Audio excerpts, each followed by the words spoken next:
heat recovery ventilator. What do they do, and how often should they be checked or maintained? What a heat recovery ventilator does is that when you're exhausting hot air out of your house, you're wasting a lot of energy. So what an HRV unit does, it takes that heat that's leaving the house, transfers it to the air that's coming in, so you're not losing that heat. So basically it's an energy efficiency device is really what it is. Now, how often should you look at an HRV unit? They should be checked probably about every 3 months. The pre-filters usually require cleaning every 3 months. And there also will be a big diamond-shaped core that you have to pull out, and that should be cleaned, and a lot of manufacturers recommend twice a year. Now, a lot of these devices, basically you just put them into a laundry sink with soapy water, let it sit for a while, rinse it out, and then just let it dry before you insert these devices back into the unit.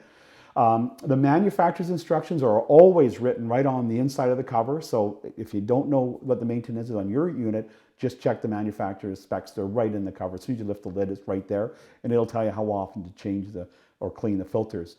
Now, the other thing that's very important that a lot of people don't realize, though, is that there will be a condensate drain, the tube that comes off the bottom. And that condensate tube has to have a service loop in it before it goes into your floor drain. Because sometimes you will get condensation in the HRV and you want that condensate to drain off.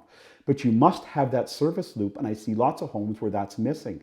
If you don't have that service loop with a little bit of water in that loop, what happens, your HRV sucks air. It sucks a lot of air, and it will actually suck air through that tube, and that tube usually goes to the floor drain. So if you have a lot of odor around your floor drain, which most floor drains generally do, you're then going to be getting that odor into the HRV unit, and that odor is going to be spread around the house through all the heat ducts and registers, and you'd be kind of wondering, where's that awful odor coming from?